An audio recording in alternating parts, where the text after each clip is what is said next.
York Artist Collective podcast. This next one's about.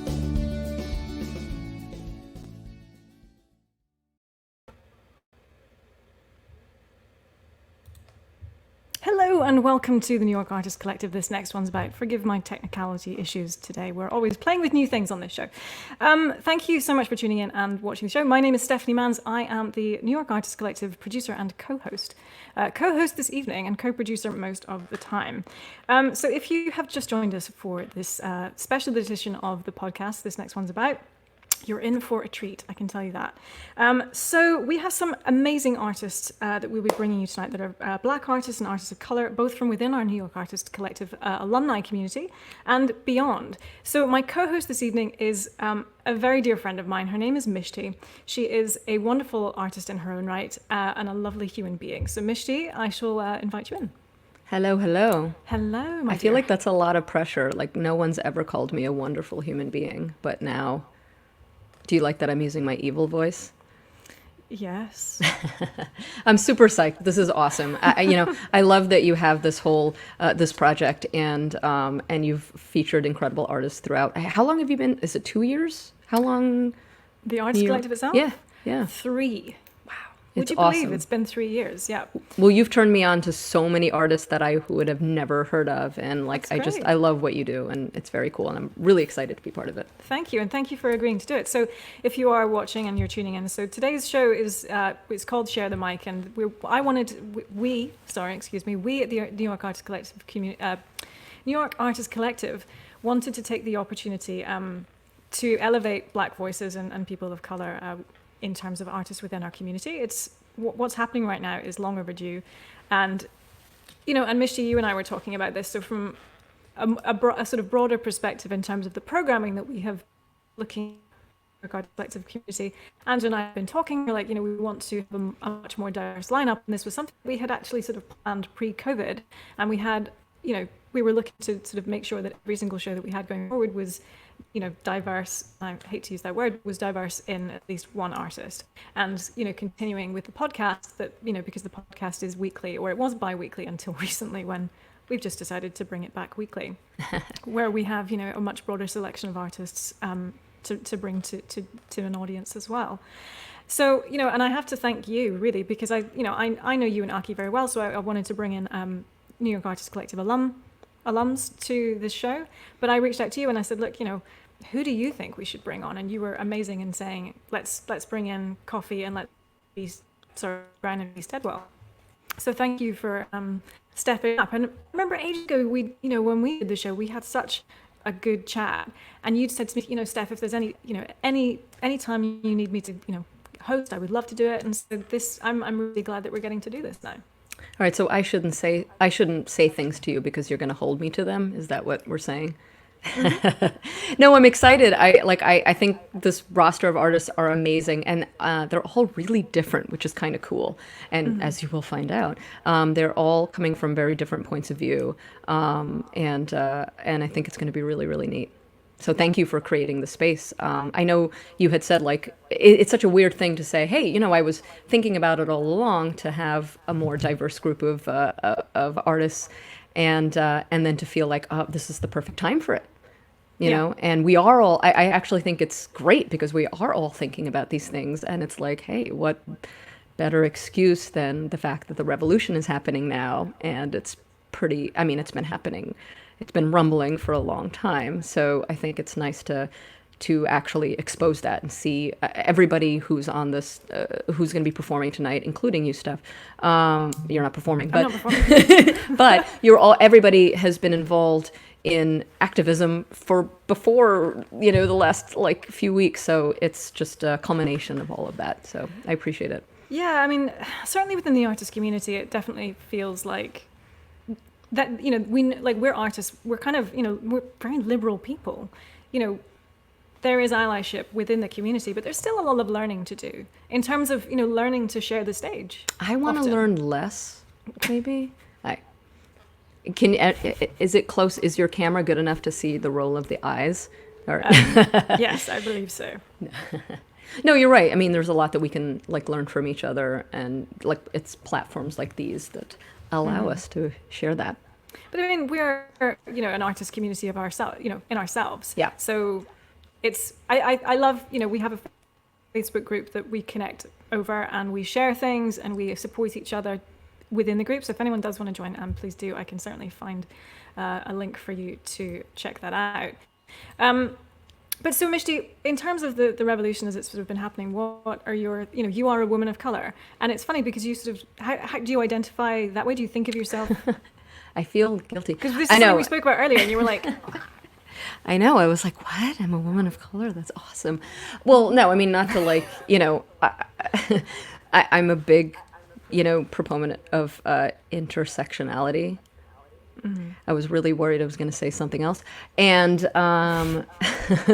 and that means that a lot of things matter, basically. Like, you can't just look at one axis. And so for me, yes, I've certainly had experiences as a brown person that are unique to other people. But I also grew up relatively privileged. So, I think that means that, this is a conversation I've had with many people where I'm like, you're a white woman, and I know that you're, feeling like I'm a person of color, so therefore I have a certain perspective, and that's true. And I'm like, but you come from this socioeconomic background, and I can't even touch what you've been through. And I think those are the important things to have a conversation about. So I don't mean to shy away from the fact that I'm a person of color, but I've certainly been lucky in terms of what my experience is. And I try to avoid the sun. So I guess, there's that. No, I'm kidding. But I think, one thing that you did say to me was that you grew up abroad. Yeah, That so was actually... in terms of... Absolutely. In terms of privilege and everything. So tell me about that. Well, you know what? In all honesty, I think that's part of what's colored my, no pun intended, view of all of this, which is, yeah, I went to some international schools around the world, and my dad was an investment banker. He isn't anymore. I always have to be careful about when I say my mom or my dad was, because it sounds like they've passed away, but they haven't yet. So that really changed my perspective, because I met everybody you can imagine. I had a call in my company recently, and they said, hey, it's funny, I work in clinical research, and they said, we're going to have a clinical site open up in Georgia, but not Georgia, like Georgia. The country? Yeah. And it was funny because I thought, oh, and everybody was like, oh, Georgia, that's amazing. And I was like, oh, I remember there was this guy I knew when I went to the embassy school in New Delhi who was from Georgia. I mean, so it's a weird thing, because everybody was from somewhere. Everybody was super, super diverse. Specifically, even the Americans, I think that in a way they were more diverse because they had traveled the world. So. Mm-hmm. And when did you move to the US? I actually ended up here twice. So we moved here when I was 7 from Hong Kong, and then I pretty much grew up here. And then when I was in middle school, we moved to New Delhi for 2 years, which was completely traumatic because, middle school is like, I discovered the radio, like Z100. I was very upset to leave Z100. I was like, do they have international radio? Like that was, and Casey Kasem's Top 40. Like that was devastating. Because, they don't have that in India. So we moved there for 2 years, and it ended up being an incredible experience, as I said, because I met all these people. But then I moved back to the US when I was a freshman in high school, which was bizarre because I was going to say, I'm assuming this is how you grew up, but like most places you grow up with people who've lived there since at least elementary school. So it was really bizarre to come back to a place. Like I wasn't a new student, I was coming back, and so it was a little bizarre. But and just, in terms of where you had been at school and stuff, like, these were international schools, so there were a lot of people that were from different backgrounds. Yeah, So, it was fascinating. Yeah. No, tell me about it. So it was pretty diverse in itself that way. Absolutely. And like, I was really lucky, to be honest, because for whatever reason, when I went, the school that I went to when I was in middle school in New Delhi, it kind of blew my mind that people were popular based on whether they were nice. And I remember this one girl was a new student, and she was like the typical, like basically what we would all say is like the typical popular girl. She was beautiful, she was charismatic, but she was like kind of an asshole. And very quickly it didn't work. And people didn't like her, and she didn't have friends. And then she figured it out and was nice. And then she had a lot of friends. Like, I know that sounds so obvious, but the values were different. And I think because, the teachers and the students are all dealing with different things. Look, I don't know why it is. Like, I'm definitely not making a judgment about any school system, but I remember feeling very lucky about that. So it was interesting. It's like, oh, that's great. Being nice and smart is a good thing. And, right. Yeah. I hate to tell you, I kind of feel like that's an unusual situation. I was at a couple of international schools growing up, and that was like, and it was great. I was the minority in these situations. You were not nice or smart. Is that what you're saying? No, I'm just no. I meant I was like one of a few white kids. Okay. Which was, really interesting considering, what most people's experience in the US and Europe is like. But just thinking. Well, what was that experience? I'm curious. I don't know. I don't know anything else now. Do you know what I mean? Sometimes it was, like they were all speaking Arabic or they were speaking Iranian or whatever. That's not the actual language. I'm slightly forgetting. That's okay. Persian. Thank you.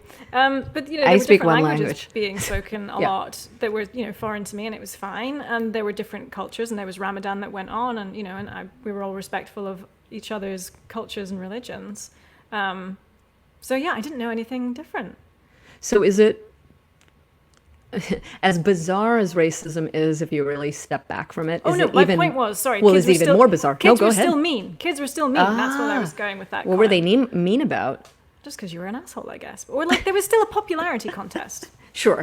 But anyway, this is not about me. Why don't we introduce one of our artists this evening? So how do you know Kofy?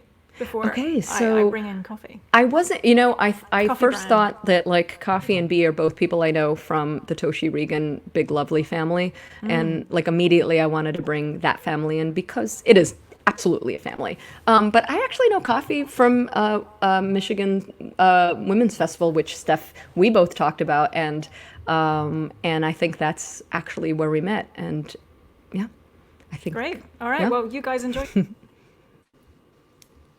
Hey. Yo. Hey. I am so excited that you're doing this show. I am a big fan of yours. So I'm going to talk about you for 2 seconds, and hopefully I'll get it right. It's all good. Kofy Brown. No. Oh, no. So you're like an Oakland person. Like I feel like there might be a dollar bill one. I just feel like, you're. Well, okay. Well, via Washington D.C. So are you from in D.C.? I'm from Washington D.C., Northeast Washington. That's where I'm from. All right, cool. But I drove across country to Oakland, San Francisco, in 1990. I'm just saying, I'm an OG, right? And so it's been like 30 years, and Oakland is my home. And so you're right in a sense, right? I represent Oakland. We travel around the world, and this is my base for sure. But I always, go, but I'm a DC girl. And even like with the new record, I finally did a go-go song, and it's called Slippy Dippy, and that's to my, harkens back to my go-go roots. Yeah. We were Alex and I were jamming to it earlier, and she was doing some like thigh drums, and we both thought that because that go-go sound is like strong. It's really strong. Absolutely. Okay, so hold on. Now, why did you move to Oakland? It sounds like you moved for love, but maybe you didn't. Maybe you moved for hate. Exactly. No. Because I'm such a hater. but I mean, no, for straight up. I moved for love, I moved to get out of my hometown. I wasn't out. And so me and my girlfriend drove across country as best friends, and yeah, that's a whole nother chapter. But yeah, and to do music, you know. So I started playing music super young, you know, a family band like the Jackson 5. Oh, so they were supportive. They were like, they were into it. They didn't think you're wasting your life and you should be an accountant. Like they were. Right. Okay. Nah. So it was just my mom. She's a single parent. My dad died when I was really young, about 3.5 years old. And my mom was very encouraging. She was like, go. She said, you could. So I went to Howard, and this is where I met my first girlfriend. And we were in school, and I was like, this is cool, but I need to go. I need to do my thing, you know? And my mom loved music, and her sisters used to sing on the radio in North Carolina. So she was kind of like, you can always go to school. You're lucky and fortunate because it's on my dime, but you know, leave, explore the world, do your thing. And if you want to go back, you can always go back. So in that regard, I was super lucky. That's scary though. That's a big, I mean, that's if you're like, especially if you're close to the person who's raising you, to leave the nest. I mean, obviously she instilled, you know, that confidence in you to go ahead and like conquer the world, which you have. But that's really scary though. And then, I mean, obviously you've made a home in Oakland, but that must have been very scary. It was, I mean, I was 22. I had $400. That's it, you know? And yeah, we were broke, but we believed. We had, you know, hope. When you're fucking 20, I'm sorry. When you're 22, you can rule the world. Nothing can stop you. And so I was afraid, but I didn't let that stop me. And it was like, yeah, we're gonna just, you know, take it by storm, right? And then of course, you know, you get to the West Coast, it was a whole nother world going on here. I mean, it's such a cultural difference. I know. Yeah, right? It's a I little heard different. Some of your thing, the international schools and how, you know, I felt like Oakland was a whole different, it was kind of a different country. You know what I mean? Yes. And when you grow up from the East Coast and then you get to the West Coast, the thing I love about Oakland and San Francisco is like it's spread out. It's the West. You know what I mean? It's like you feel that. You feel like this big expansion here.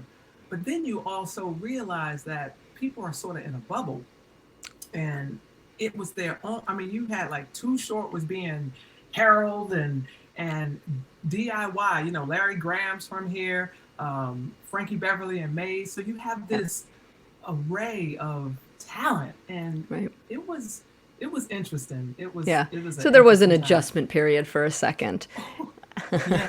Yeah, for sure. Like you're talking at a certain rate and no one else is talking at that rate. Yes.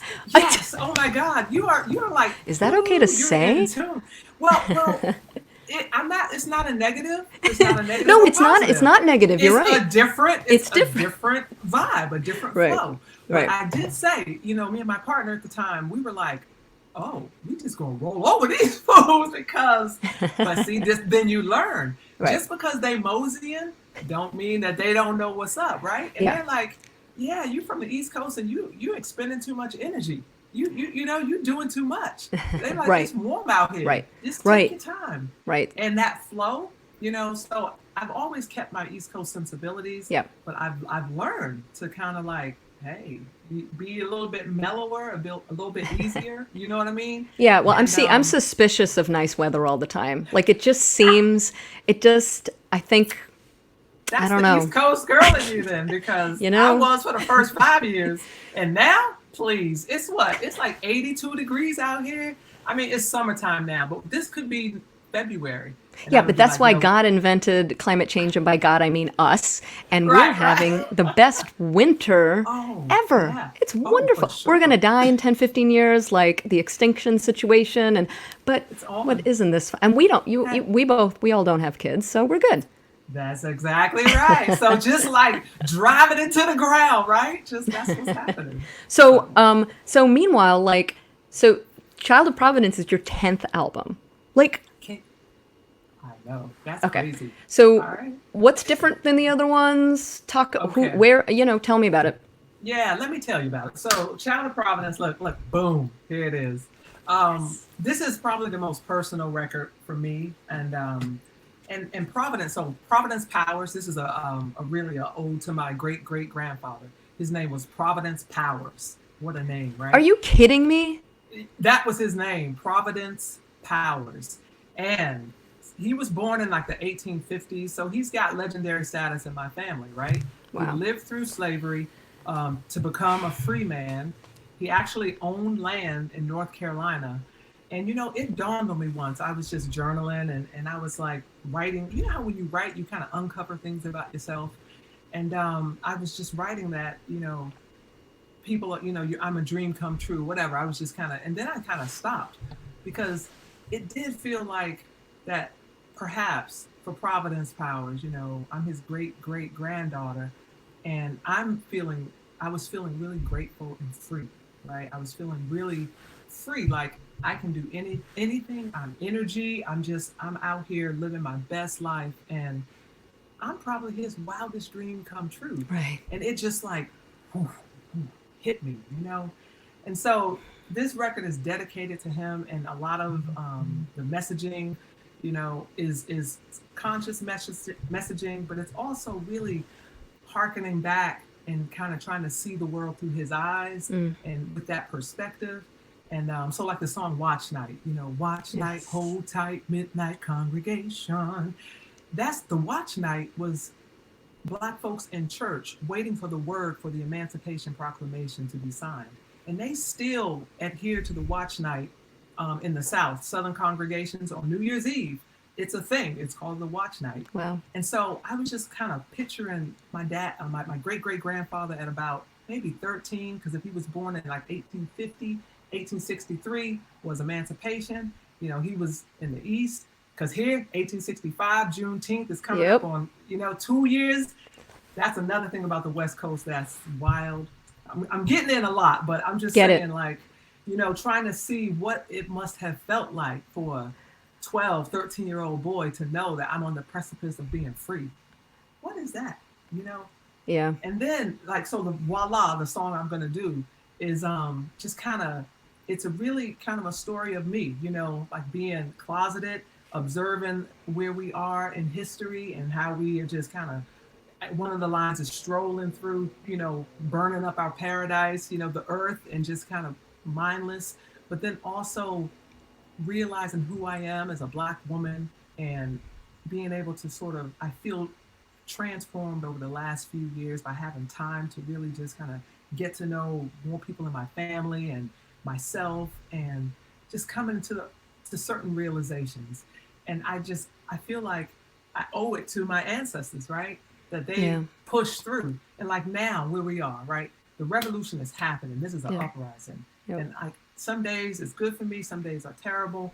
But I'm like, you know, if you were an enslaved person and you were pushing through, how must that have felt? So we got stuff going on for sure. Yeah, but I just read about. So I don't mean to cut you off. Don't forget what you were going to say. No. I just read about like all about Ruby Bridges as a bridge, like, you know, being, you know, this. I mean, that picture that's just so. I you know, like just being. Can you? What you said made me think about it. Can you imagine? Can you put yourself? And that's the question. Like, actually, everything after that is the question I keep asking, because like all these things that come up, it's like, wait, stop. Can you imagine being this person, you, having this happen to you, and what it and that story is like what you just said is like how this young. I mean, her story is incredible because, you know, as you probably know, like her dad did not want her to go to school. Her mom was like, no, we're doing this, which already I thought was an interesting part because this is a minute ago and the women maybe didn't have as much of a say. And just being this young girl walking into school with marshals and then spending, I think it was like a few days where it was only one teacher. What is that? Like that moment, having one teacher who, you know, is brave enough to actually teach this young girl, which also is ridiculous when we think about it now. Like how brave do you have to be to teach a young Black girl? I guess it's horrifying. But in fairness, that's true, and I respect that. Like I'm definitely not being snarky about it. But I actually think those few days. I think the first day she spent all in, I think, the principal's office because nothing, like, I forget, like there was so much hoopla. But just the idea of like, think of going to school and spending 24, 48, whatever it is, with one person, and you know it's because people just don't want to teach you. What are we talking about? So anyway, sorry to get, No, but it's real, right? Yeah. Right. And so we look at these stories, we look at what people have gone through. Yeah. And that's the question, like, can we put ourselves in those shoes? Can we empathize enough to make change? Yep. And hopefully, you know, the young people today, they ain't playing. And, you know. And I'm scared of them. No, I'm just kidding. I think we all should be. Yeah, in a good way. Oh, I mean it in a good way. That's right. That's yeah, right. yeah. That's oh, right. yeah. So, All right. Well, no, I know. Go for it. Let's hear some music. All right. So yeah, this is I'm just gonna. You can hear that, right? Oh yeah. Good. Okay. So this is called "Voila" off of "Child of Providence," and let me just make sure to go slow so you can hear the lyrics. Okay.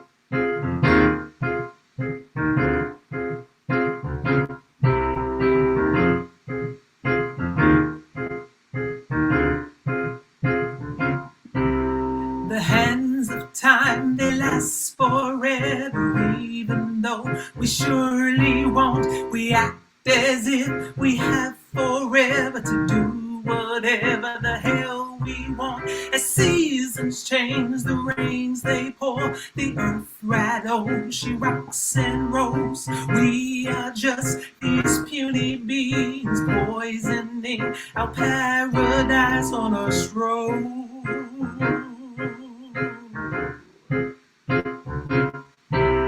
I feel awake, I have ideas, so many years they roll on by. Ash to dust, I live, I must, to teach, to learn. Sometimes I burn through it all, and there's more to come. I hope to live, redeem my soul.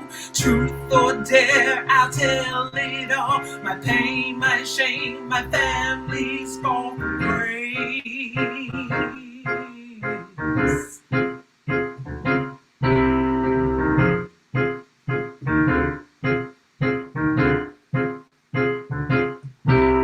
My sin is that I loved a girl and not a boy. As I was taught, I was bad and I was wrong. A sinful child running through my thoughts. I had to leave, I had to love, to be more free, to feel alive. So I set off into the unknown to explore myself and be fully grown.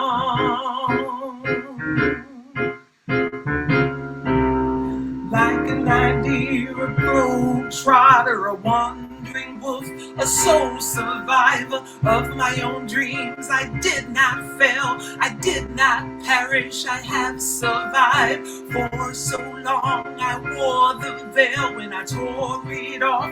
I stumbled, I fell, bruised and hurt. I finally got up, transformed myself, and here I am at it again.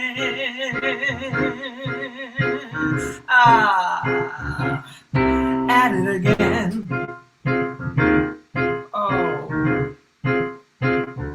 Now I'm living a life I truly adore. In gratitude, I blossom much more. A magical woman, a cosmic child. I howl with the wind, I roll with the tides. I believe it all, I doubt it all. I've learned from Mother Earth, I dance with the sun. Come heaven or hell, I'm just energy. From mom and pop, their seed, voila, here is me.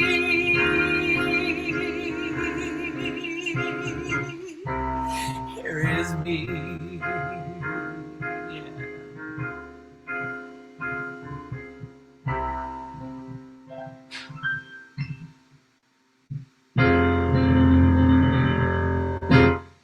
Yes. Oh my God. Amazing. I love poisoning our paradise. I love that line so much. Like it really, I mean, like all the lyrics here are sticking out, but that's just like, it just says a lot. One thing I have to say is one of the things I love about your record, by the way, is that you are a fan of the epic outro. Right? You love that epic. Oh And it's my cool because God. you're incredibly, I mean, like, you're so joyful and you, like, are just one of the best performers I've ever seen. A lot of people are great musicians and you do, you know, it's like, okay, great. She plays piano too. Great.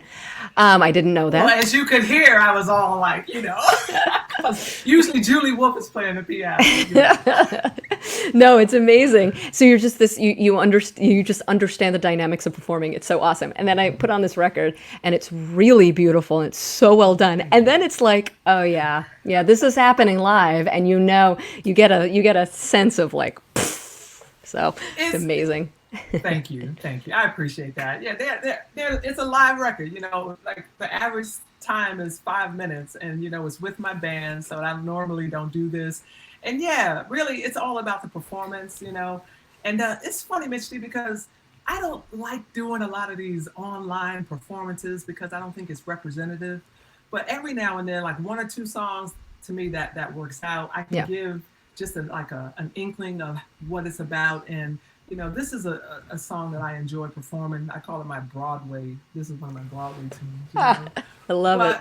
The real jam is with the band and with that energy, and then you get the crowd going, and that's the real love. But I was going to ask if Steph is probably like stopped asking her questions, but I was going to ask, I was going to say like you must be missing performing with people, but I know that you've been doing some social distancing jams with Skip the Needle. So yeah, so I'm just gonna give a minute to promote Skip the Needle. That's my other band and my dear friends, and we're having a great time. And yeah, we're playing in my backyard. Actually, we got little stations, and so we're gonna release a video and we're gonna do some live streaming because we can actually have space and perform. So I miss it, but we're getting into it now. It's like a new paradigm, and we're learning how to work within this whole COVID thing. And right, all right, you have space in Oakland. I get it. I'm just saying, the West Coast, it's love. It's all love, but it's nice. It's nice to have space. Awesome. I know this is my time, so I know we Oh, got no. Well, thank you. No, thank you so much. Thank you for inviting me. All right. So awesome. Steph. Kofy, that was amazing. Thank you so much for joining us. And I really hope you'd come back and do a full show and we can talk more. No, she's going to be on my show. Can I say something really quickly? I'm going to be an asshole. Hold on. I have to say this, though. This is so funny. I have to say this. So we have like Alex Nolan and I have our own show, and we call it a variety show. And the funny thing is we have 2 of your bandmates on the show next Monday, Katie Cash and Shelly Doty. Yes. And the funny thing is I didn't know this was going to happen. So, of course, I was like, oh, well, Kofy has this new album. I want to ask her on. So the funny thing is so basically I have all of Skip the Needle except for Vicky Randall, which I think is hilarious. And that's all I wanted to say. So I feel like... Yep. I'm just going to laugh at that because I think that's hilarious, too. And I didn't know about it, but all right. So there you go. so now we're going to... right now. Yeah. So like, Mishti's undercover. She's off. All right. I had to say that. Thank you so much, Kofy. Thank you. Thank you. Wow. That was awesome. Oh, she's incredible. Like seeing her play live. And that was such a beautiful story about that album and her great grandfather. Yeah. Like, that name? You can't make that name up. Providence Powers. That's amazing. Yeah, incredible. That's fantastic. So, Mishti, who do we have next? Well, we have Akie Bermiss, and I just don't think that he can top that story at all. Like, I feel really bad that he has to now come on, and I mean, I think he can make something up pretty quickly, but we'll see. We'll see. I know he has some activist parents, but I don't think he has like a great grandfather with like a cool ass name like that. But we'll find out. Let's ask him. Akie! I can't hear you, buddy. I was muted to be respectful. There you go. There you go. I didn't know that I was in charge of the muting, but now I do. Yeah, I definitely don't have a story to top Kofy, so I can tell you guys about, stuff. I feel like there's so much that's probably going through your brain that you actually... I think when you said that, there are about 17 things that I could tell you about, and... they were all boring. Yeah, that was the problem. I don't think so. Whenever anything, like, interesting... If there's anything interesting that I learn about, I do think about you. Is that weird? That's the kindest thing literally you've ever said to me. You mean because usually I'm like, oh, I don't like Yeah. your music. No, I'm That's just kidding. and listen, that's fair. I barely Right. like it. You two have fun. Oh, okay. Love you. Bye, Steph. Okay, well, I wait. mean, Oh, I'm no, just ditched the wrong no, that was person. I was trying to appropriate. ditch me. I was You okay guys with have that. fun. Do you want to? Okay, all right. all right, Aki. Well, thank you so much for being on the show. We are both the alums, which is like pretty Yeah, cool. That's us. That's just alumming it up. You've done some stuff. You've done a lot. So, were you on tour with Lake Street Dive when this all happened? I didn't say that right. No, that's all right. That's okay. Yeah, I was. Some band, some small time Were you on band. tour with some kind of band, some sort of ensemble? Yeah, I was ensembling. We were working on a record, and then this all happened.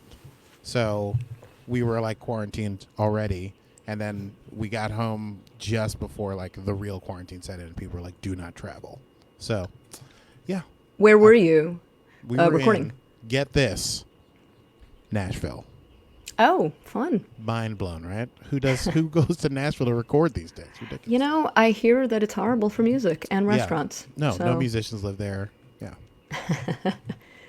Is it a studio that you've recorded in before? Is that No. why that you guys picked it, or?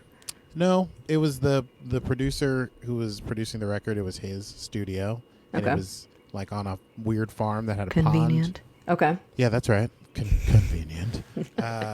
So yeah, whatever. We were in and out of Nashville. Whatever. We're cool.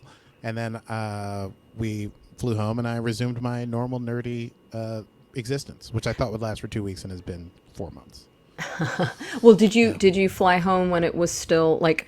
Was it packed? Like, what was your flying home situation? Because it still must have been normal. tense. It No, was normal yeah, still. People Okay. were freaked out about it, but nothing had shut down yet. It was like March 3rd or something. Okay. So it was like in the papers, but it was no one checked my temperature when I got to New York. Oh, okay. They were like, just go home, you loser. So yeah. And then like a week later, they were like, oh yeah, you shouldn't have done any of that. Stay inside.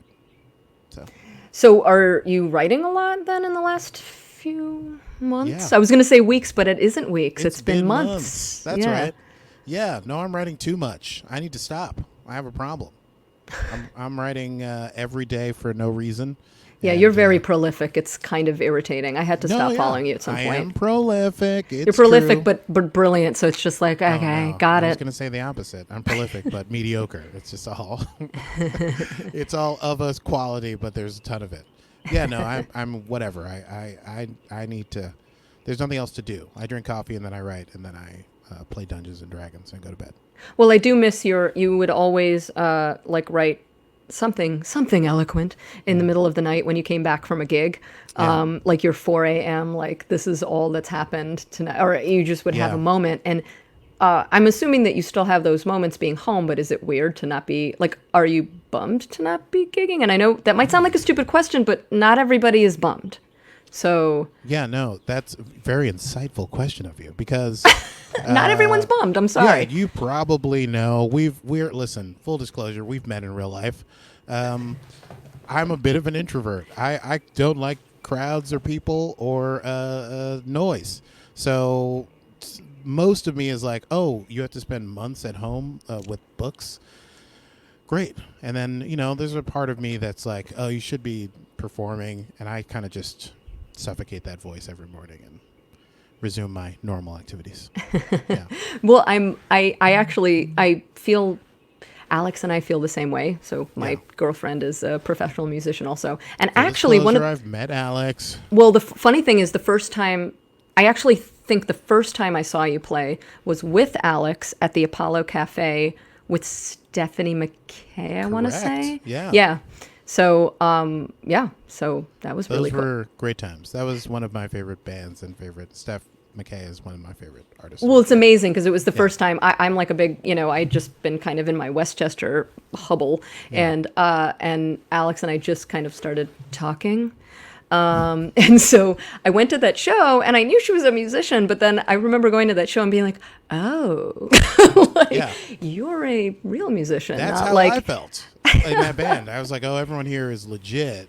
I wonder if we're going to realize that I am just a bookish nerd who knows how to play some chords. I But, told them. Yeah, I that did. explains why my phone hasn't rung ever since. Well, that I think of you for like everything bookish and nerdy without reading, for me, without reading a book. Yeah. Like I do whenever I'm watching something, like the first picture of the black hole. Remember when that happened? Yes. Like, how cool was that? So That I was thought amazing. of you. Thank you. I Black feel like hole. I think, am I like figuring out that like I'm in love with you in I don't a, know. Do you want to sing about it? If this were a musical, you would have broken into song just now. That's what I'm saying. hey, I don't know what that was. I don't know. Hey, I was thrilled by it. Yes. and I'll loop it. No. Okay. That's it. That's all we need. So, so what? Okay. So you do so much. Okay. I love, like, you have your alien love songs. Yeah. But I'm assuming that was like a minute ago, meaning a minute ago, like I'm sure you've written 5,000 other types of being love songs in the last like 3 months. So what's the Well- new thing? Well, honestly, it's all aliens. It's aliens all the way down with me. I'm obsessed with it. No, I'm trying to get away from aliens, but the only way I figured. could do it was to write a sequel to the aliens where because the alien and the human, they have children and then the world continues. So I just turned it into like an epic, like dystopic future fantasy, and I'm Okay. still writing songs in that. Like it's I don't know why. I'm so inspired when I'm writing it. I'm like, this is amazing. And then 300 years later, they sing this song. And then whenever I have to tell somebody about it, like you, I'm like, well, okay. So then 3,000 years later, they sing this song. I feel like it's so ridiculous. I need to- The shame alien. it's just so much shame but I feel, you know what? I'm proud of myself for owning the awkwardness. Well, I think that's the thing I'm most proud of you for. If I can think of other things, like I know that you're talented musically, but owning the awkwardness is. Are you okay? So are you going to write a musical, or are you writing one? Like, I mean, Every day. Yeah, I would love to write a musical. I would love to write a musical. I want dance numbers. I want big cast productions. I want people singing over each other instead of dialogue. I want the whole shebang. I want to do an animated musical, a live musical. I want to do musicals in the summer. I love musicals. really? Yeah, it's a thing about me. Well, I like, you have all the elements. I am a Broadway connoisseur. I'm not, but I'm just trying to. I need you to write this. I mean, and you have time. Nothing is happening with Broadway for like a minute and a half. So We're our own Broadway now. Yeah, you're right. I could just write a musical. yeah. Also, once you write it, you can stay home. That's the thing. You write it. That's the dream. That's the dream. Write it and then like give it to someone else and be like, "Hey, produce this," and I'll be at home. And then tell me about it. Yeah, tell me if it goes badly. Yeah. I appreciate or don't. I appreciate that. Like, I feel like not enough people talk about actually having some anxiety quelled from being at home, because I know that a lot. I mean, I appreciate that a lot of people have a lot of anxiety being at home and being Yes. stuck at home. But like I have a full-time job, and I would go into the city once. Yeah. Like, it was one train. So I take the 4 train from Yonkers down, and I work at World Trade Center 1 day a week, and that's it. And I'm still like, I'm so glad I don't have to go in that 1 day a week. Oh, it's terrifying. Yeah. Yeah, it's a weird thing. I mean, yes, obviously the global pandemic, as everyone calls it, this coronavirus situation is scary and oppressively so. And yeah, that's also a concern. Sometimes I look out the window and I think death is out there. And that's like a scary thought to have by yourself. But mostly I'm just like, oh, I'll put my slippers on and I'll write another song that an alien can sing to another alien. You know? I wish I was creative like you. I just put Netflix on and Yeah. I put Netflix on. It just doesn't stop me from writing ridiculous songs. well, what are you going to sing for us? Oh, I was thinking I would change it up and sing an alien love song. Okay. Are we ready? Is that my cue? Okay. This is a song Alien sings.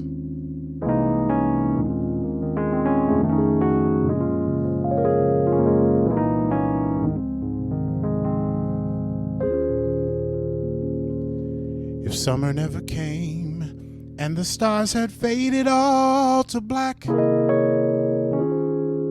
would you still remain Would you share my pain? Or is that too much to ask? I can make it plain, or I can make it strange, but baby, it's the same as me and you. It's all matter, it's all true. It's all friction, force, and suddenly I find all the fog has finally fallen clear. The music of your mind and mine are intertwined. There's nothing left to feel, just leave it all behind. It's only space and time, it's part of some design to see us through.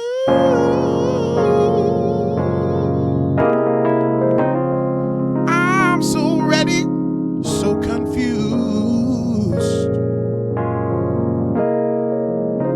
but you give me shelter, and I just wanna send it on, send it on. I don't wanna wait too long.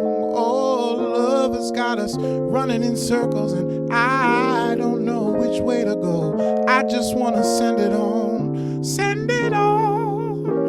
and love you while my heart's still strong. Send it on. What have I become? Singing in the gardens of the moon. You are like a song, willing to be sung. Let me sing in you, and I'm a pendulum in infinite motion, swinging into love like some young fool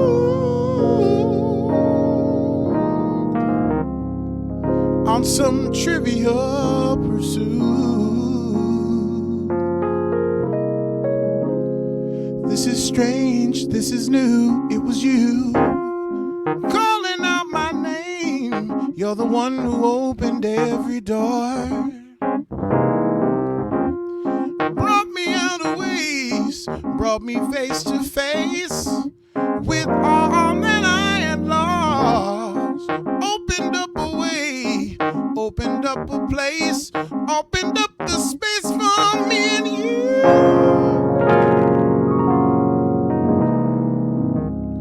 Anywhere with space for me and you.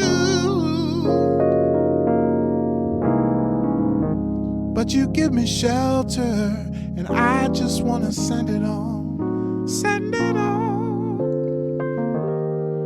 I don't want to wait too long. Oh, love has got us running in circles, and I don't know which way to go. I just want to send it on, send it on. Oh, love has got us running in circles. Love has got us running in circles. Love has got us running in circles, and I don't know which way to go. I just want to send it on.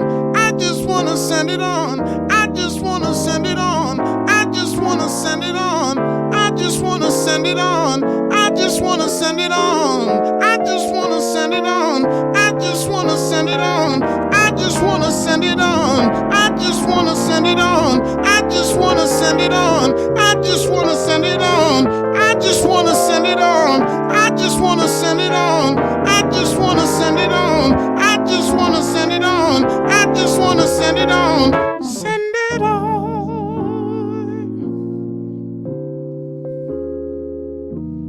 And love you while my heart's still strong. Send it on.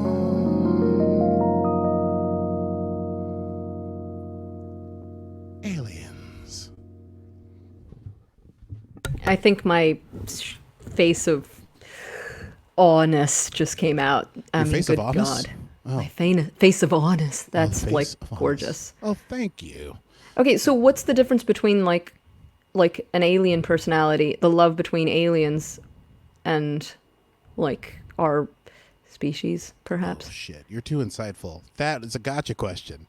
There is no difference. That's the whole idea of the alien love songs. Is Yes. that It is your way of loving people. I got it. How did you do it?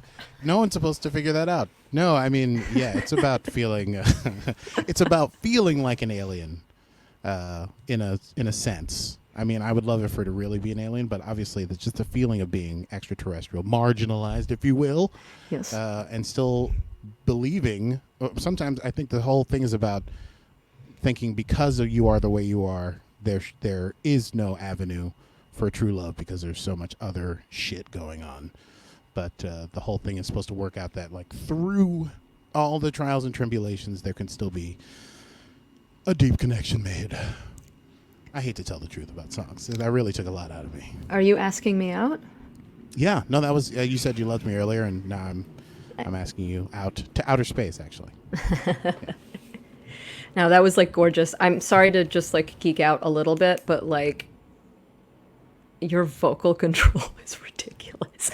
I mean, you're like, I know you don't like compliments, whatever. Don't worry, I still won't follow you or do anything that matters. Or that's why I really appreciate you.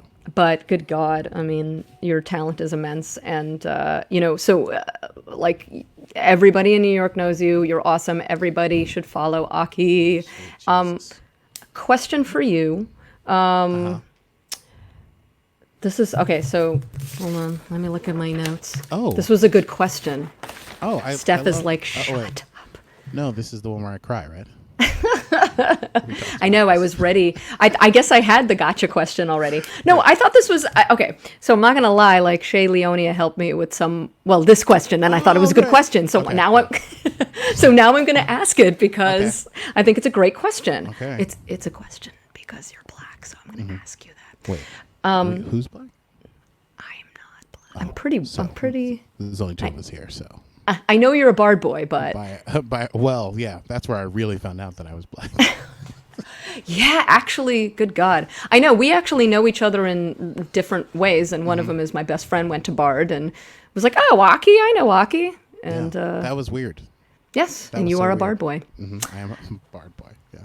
All right, let's see if I can read my on a FedEx. I like that. No, all right. Yeah. Do you feel an obligation? This isn't what Shay sounds like at all, but I'm doing it in this No, I was going to say, it voice. felt like she was in the room. Yeah. Do you feel an obligation to shift the focus of your music now that everything is going to shit? I added that last part, which is why I changed my vocal situation. No, it's something that I was curious about. Certainly this is something that I think about. Yeah. And I'm not just asking you as a person who is of color, but yeah, no, seriously, like, do you, obviously we're all affected in different ways. So yeah. Oh, yeah. Okay, well, the answer to that question is yes. I mean, so I wrote a song a couple years ago that was like about being black in America, and I recorded it, and then I didn't do anything with it because I thought it was a bummer, and then Childish Gambino stole it, and that was awkward. He was like, "This is America," and I was like, "Well, I'll just shelve this because it's already been done, and I don't have those dance moves." But recently, I've always felt that, like, part of being, let's just do it. Part of being black in America is that you cannot do anything and not be black. So if you're a scientist, you're a black scientist. If you're a garbage collector, you're a black garbage collector. So even as a musician, my music I knew would be categorized as black music. And also that means personally I can't run from my experience being black. And the what we talked about earlier with the alien is that, like, that alien aspect is a reflection, like a weird through the mirror reflection of, like, being black and trying to find love and relate to a world that seems to want to excise you from existence. So yes, I do feel that. And and almost universal. I mean, for other people, like, being like, surprise, I've universalized it, and like, this is my experience as a black person, and you feel the same way, and, like, hey, look at that, we're the same. I'm like, you know what, more power to you. Let's get the message out there. A rising tide raises all boats, or whatever. Sure. And yeah, I've been, times like these make me feel strongly that I should say something, but also make me feel strongly that there are people who are saying it better, and I feel like leaving the space for them. If you want to hear about, what it feels like to be broke and trying to park your car at 4 a.m, you come to me. But if you want to know about systemic racism, I can tell you a little bit, and I can maybe point you in the right direction. So that's kind of how I do it. Well, but how do you, I actually think that you're kind of touching on something a lot of us as like artists are also thinking about, which is we're artists and we have a certain perspective, and it might not be like I'm not actually speaking for you. Please do. Meaning like that we might not be as informed about things, and we do the best we can. So I guess my question is kind of like, well, I'm gonna answer my question, then see what you think. Which is, I do think that art in general, like even if it's not specifically political, is still a political statement.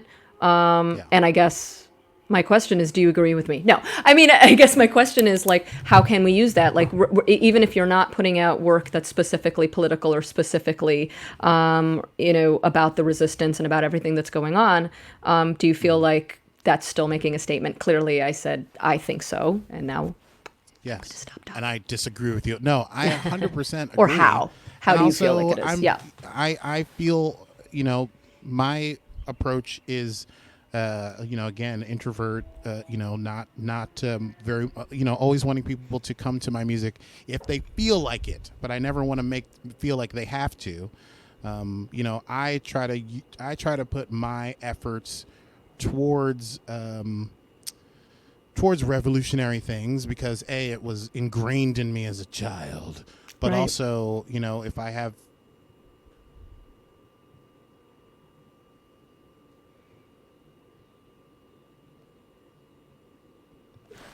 Oh shoot! I thought it was a pregnant pause, but I think that you were frozen,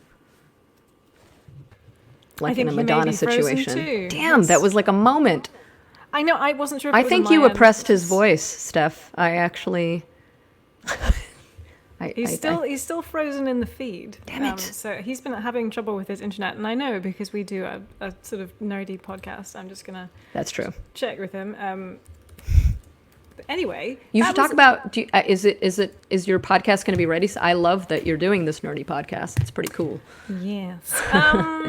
So it's a podcast about Star Trek. But I think we're launching it in about 3 weeks. I don't want to say too much more than that because I get really excited, and Aki's like, "Calm down, just bring it down a bit." But Aki's unfortunately still seems to be frozen in space and time.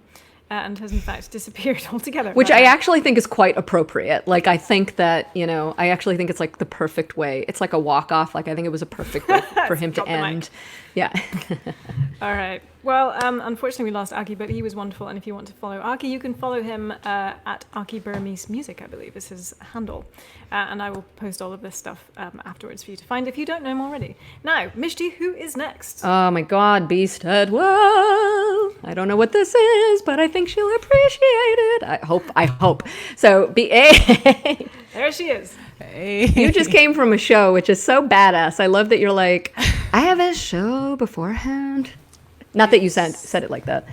That's how I said it for sure. Yeah. No. Yeah. That's pretty badass. This is great. I love this. Thank you so much for being part of it. So I think we've known each other for a few years now. There are so many things that you do.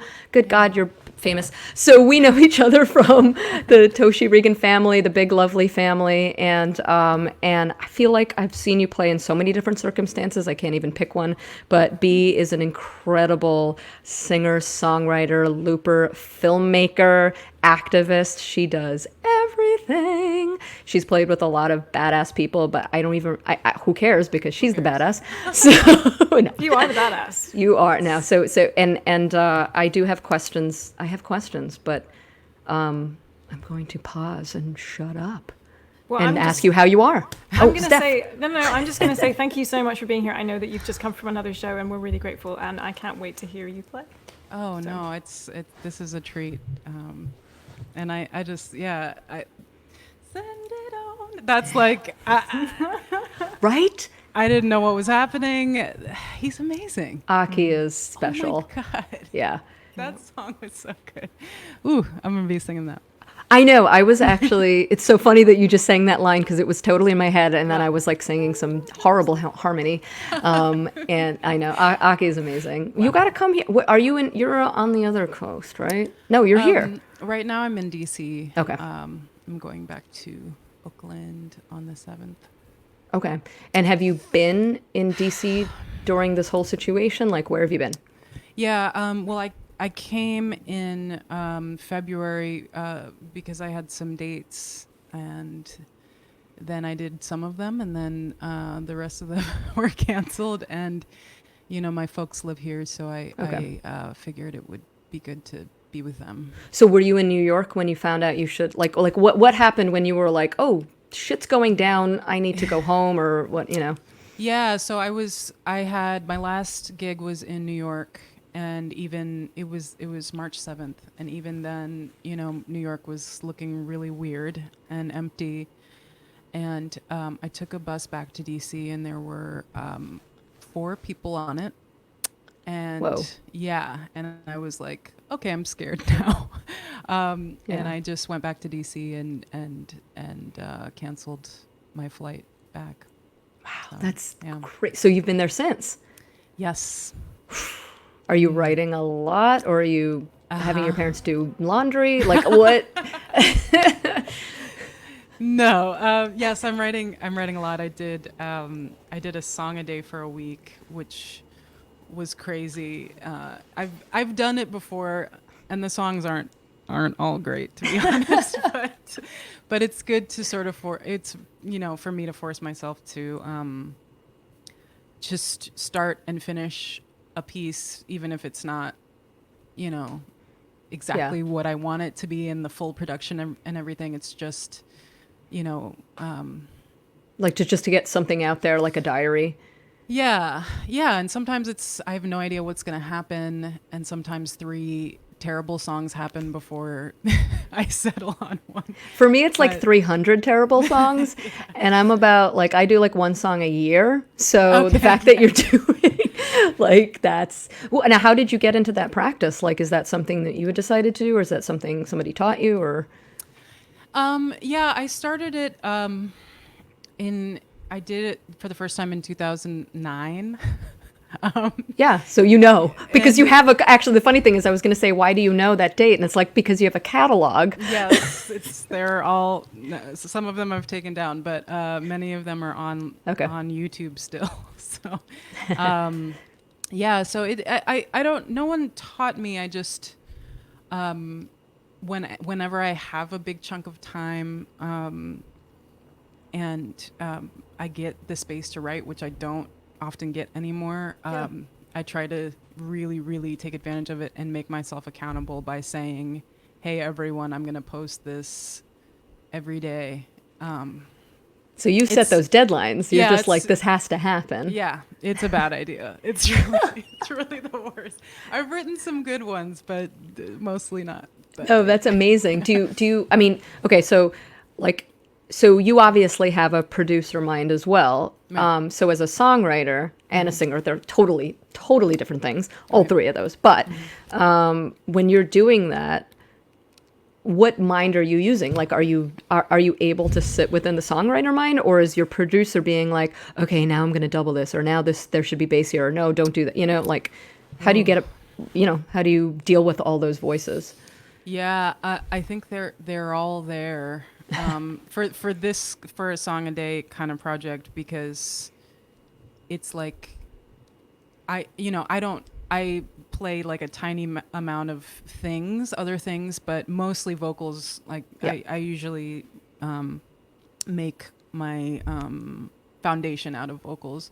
So as soon as I start writing, I'm like, okay, I could record this bass line, this vocal bass line, and then sing over it, and then it's very much all at once. So you do think about it, like you do have a kind of whole view of where, or at least like knowing you're going to layer it, like starting from a certain place and layering rather. And the good thing about Song a Day is that you can't say, well, I'm going to wait and hire a harpist and then I'll work on it. Like, you just like, whatever you got, Right. whatever you can do right here, right now. This is going to sound do it. great with sousaphone. Right. Wait till I'm gonna that- Wait for the tuba player, Right. and then I'll finish the song. Like, Right, no, right. it's. That's a good discipline. So, like, you know, as the people who haven't heard you will find out, you know, like, you just sit in your voice so beautifully. And I think and the tone of your voice is really just so beautiful. So my question is, well, I know I'm gonna answer it before I ask it. I know. I'm like, let me ask you a question that, no, I mean, it's from my experience, which is, I feel like there was a moment when you're a kid and you didn't realize that you sounded a certain way and you find your voice. And I don't even mean it in like an emotional way. I mean it like when I was like 8 or 9, I really thought I sounded like Michael Jackson.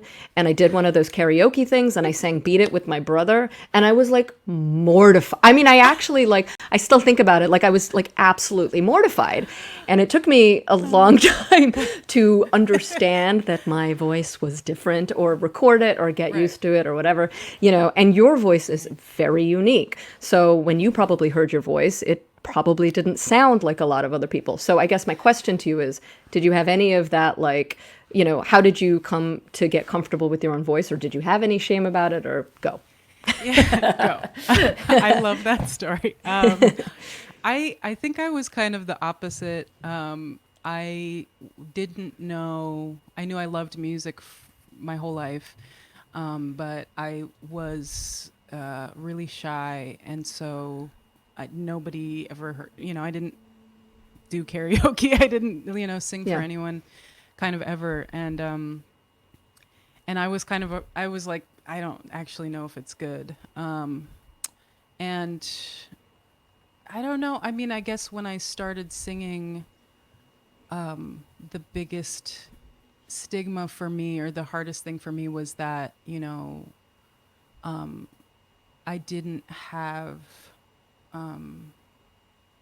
I think there are expectations specifically for women of color and Black women, with singing, and you know, I don't do runs, you know. Right. I was just gonna say, like belt like that or whatever, you know. Right. I don't have this particular kind of sort of theatrical voice, and it took some time to just exist in that and own that, and say, well, I can sing quietly, I can sing loudly, and it can be different, and that's okay, you know. But it sounds like you had that confidence already, or did something make you feel like, because that comes from the parent. I'm assuming, like, if you were like, okay, well, I don't do that, and I sing this way and I'm good. Like, did you always feel that way, or did you have to kind of arrive there? No, I definitely didn't.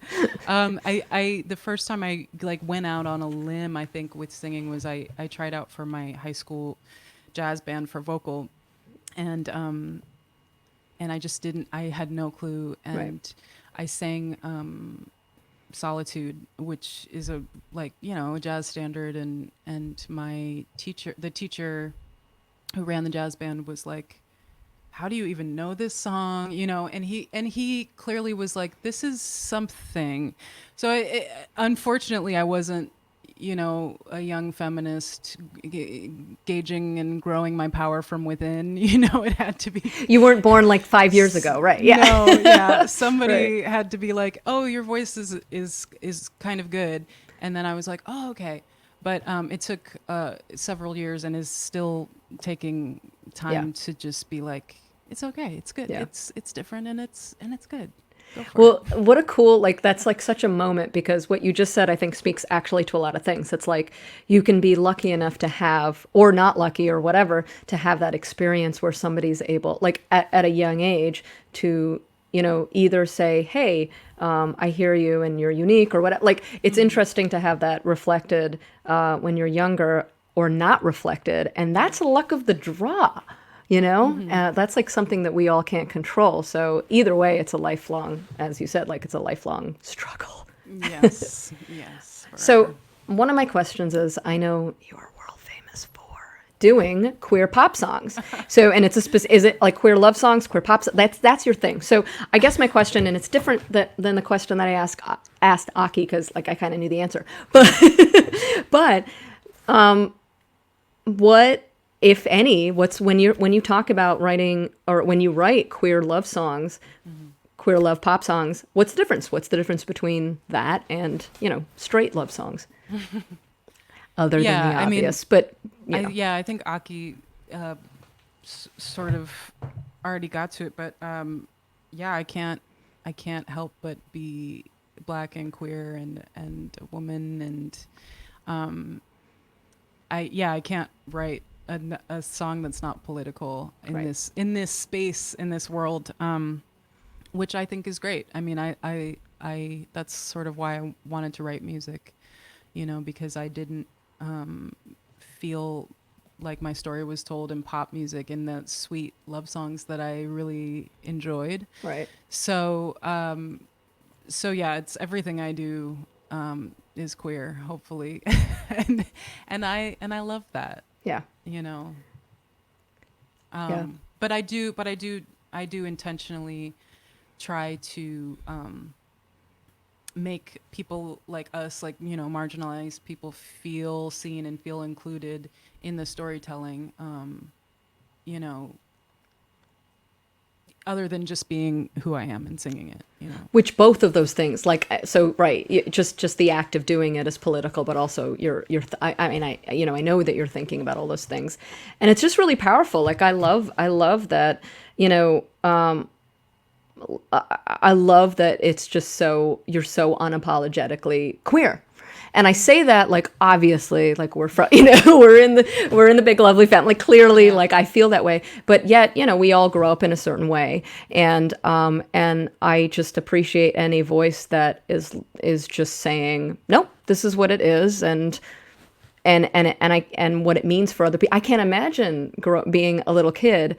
I mean, I remember, growing up, like, I remember every gay person who may have been gay. We all have the same gay icons because we were like, oh my God, I think Zena's gay, whatever. And before Ellen came out, like, she seemed gay. So, we all have that. And so, it just means a lot. I can't imagine how I would have felt, like, I feel this way now, but being like a teenager and being like, what? Queer love songs, and it sounds like this, and they're talking to me, and I don't have to make it up, and I don't have to make up the narrative, and I don't have to decide that it's a girl or whatever. And, it's really cool. Yeah, it's a great feeling, and even I think even now, just hearing a song and figuring out in the song that the artist is queer, even though it's more common now, it's just like, oh yay, right? This is for me. Thank you, thank you for saying that. I'm still happy. Yeah, I'm excited. I'm psyched about it. Totally. Well, so the funny thing is, we're talking about love songs. You might not be doing a love song. What song are you going to do? I am actually going to do a love song, and I loved your question about being Black, and does it sort of change what you decide please to answer do? it. Yes. And that's like, I love that you asked that, because I was thinking about it.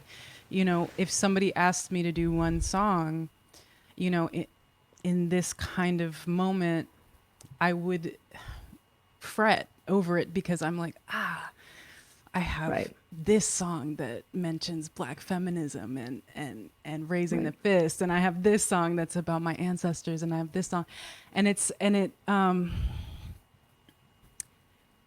I'm not going to do either of those. Which is but actually, sorry, I don't mean to cut you off, but I actually think you just I think we need to actually just clip that, because that's exactly the point. Yeah. You also shouldn't have to make that I ask it because we're all thinking it, and we, it's like, thank you for saying that. And it's like, no, I'm actually just going to exist in the world as who I am. I'm just going to sing about love, because we still got those issues too, and I love, it's not to say that doing an explicitly political song, or a song about race right now, isn't amazing and healing for me and whoever, but We should have the right to like sing about whatever the fuck we want. And have joy. And I have love, joy, you know, Roya Marsh, I love her Black Joy. I love that whole movement. So go for Yeah. it. Sorry. All Yes. right. This is maybe not joyful, but it's about love.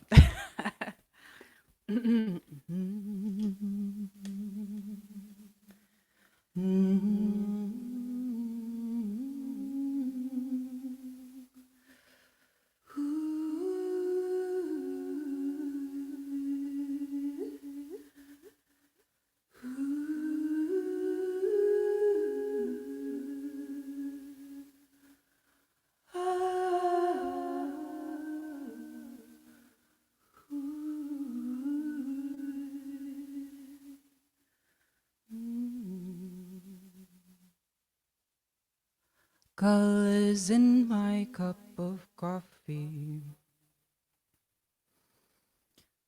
Colors in my cup of coffee. Watch the cream swirl as it do. Find myself get lost in movement as I lose myself in you. Colors in my cup of coffee. Watch the cream swirl as it do. Find myself get lost in movement as I lose myself in you.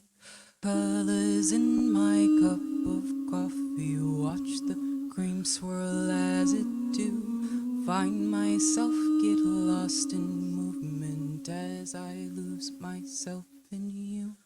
Colors in my cup of coffee. Watch the cream swirl as it do. Find myself get lost in movement as I lose myself in you. Colors in my cup of coffee. Watch the cream swirl as it do. Find myself get lost in movement as I lose myself in you. Colors in my cup of coffee. Watch the cream swirl as it do. Find myself get lost in movement as I lose myself in you. Colors in my cup of coffee. Watch the cream swirl as it do. Find myself get lost in movement as I lose myself in you. Colors in my cup of coffee. Watch the cream swirl as it do. Find myself get lost in movement as I lose myself in you. Colors in my cup of coffee. Watch the cream swirl as it do. Find myself get lost in movement as I lose myself in you. You are like the day, always coming back that way, never asking why. Selfless lighting up her sky, and when you descend, she goes back to her world again. Wonder how she'll mind come the day when you don't rise. She's not worthy. Watch the cream swirl as it do. Find myself get lost in movement as I lose She will myself. never be. She is what you know. Tell yourself you'll never go. How long will you pray for your world, your life to change? Tell yourself those lies. Without her, you'll never shine. Give yourself to her. Never have what you deserve. She's not worthy. She will never be. She find myself not worthy. She will never be. She's not worthy. She will never be. She find myself not worthy. She will never be. Colors in my cup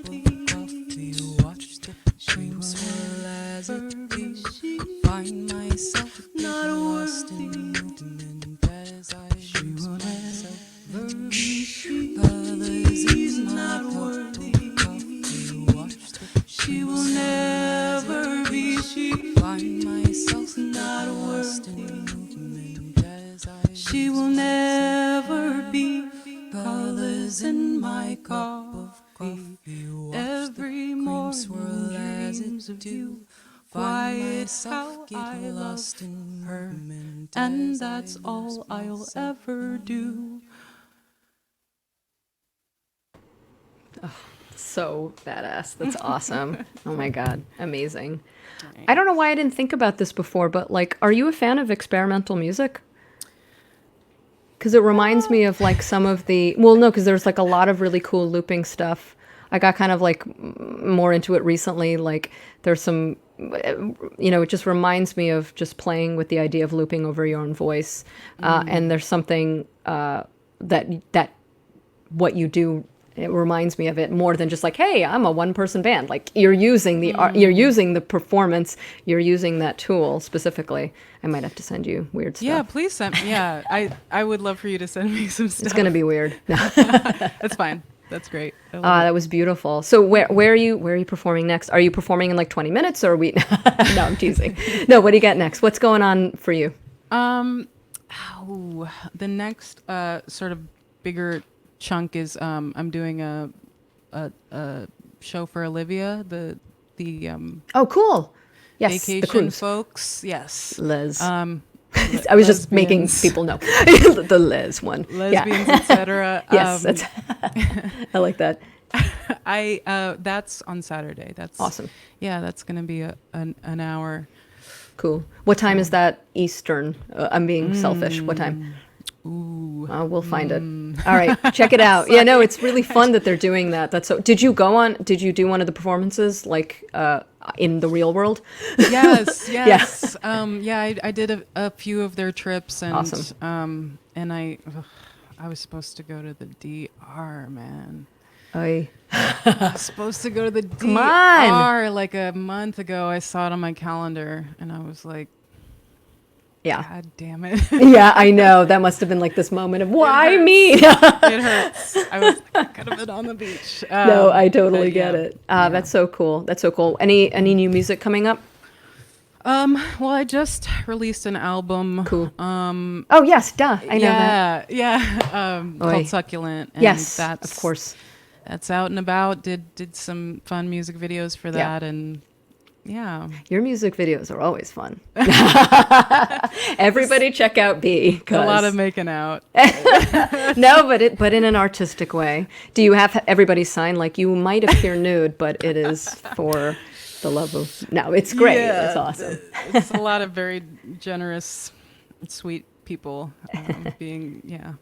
No, that's awesome. Cool. Well, thank you so much for doing this. This is so Thanks for awesome. having me. Really, like I appreciate it, and we'll soon be all together.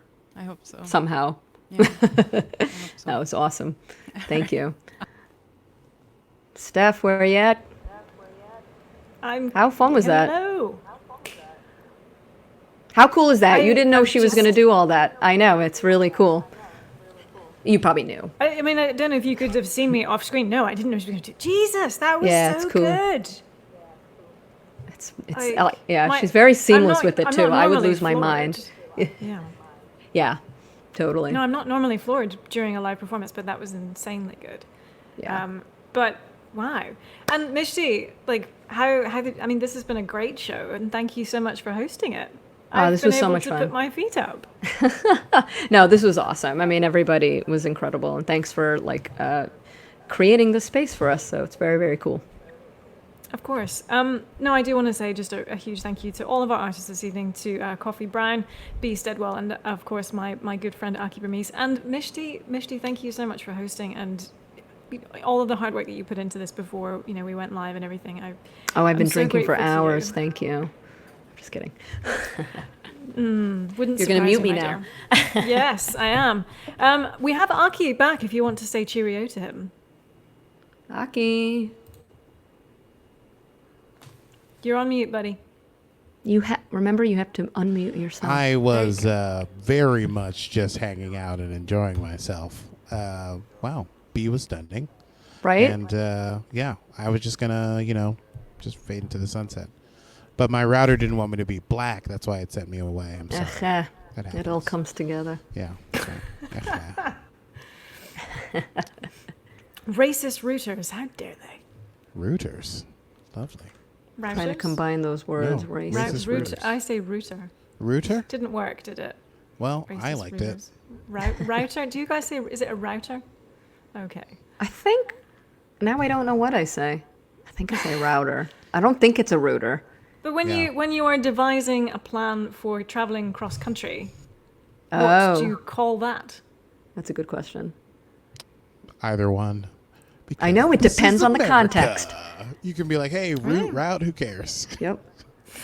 Yeah. A conversate and converse came up recently. Where do you guys fall on that? A what? Do you conversate or do you, what was it? Converse Alex or and I just- conversate. Yeah. A Yeah. chat. Conversate, I My feel, chat. is more personal. Right. Are we conversating or are we conversing? I mean, this is definitely conversating. I don't know why I'm here. Um, I'm ruining everything. You were going to sing us out with a song that you just made up based on everybody's, like basically somehow you were going to sing a tribute to Kofy and B and me and maybe Steph yeah, Oh, why not? yeah. I'm up for it. somehow. Huh? Put you on Wait. put you on the spot. You The could put you on the spot. That's what it means to be a person of color, singing the songs that mean something to us. Wait, where's my shaker? Oh, thank you. That was- I can do this all night. All right. I Listen, know. this was a pleasure. Thank you. Sorry I we have didn't done say it. goodbye I before. mean, you Yeah. know. No. No, Not at you were all. awesome. You made thank you some so much. fans. Thank you. This was fantastic. Thank you, Akie. And Mishti, this was so much fun. I might have to ask you to do this again sometime. Oh God.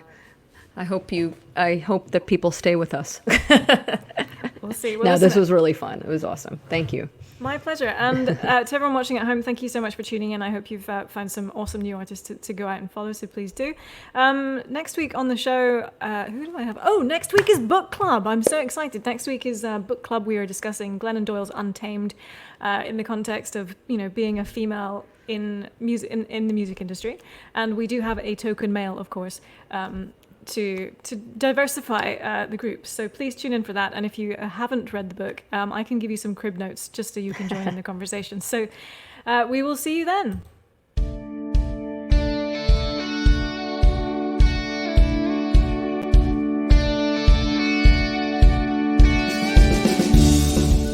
The New York Artist Collective podcast. This next one's about.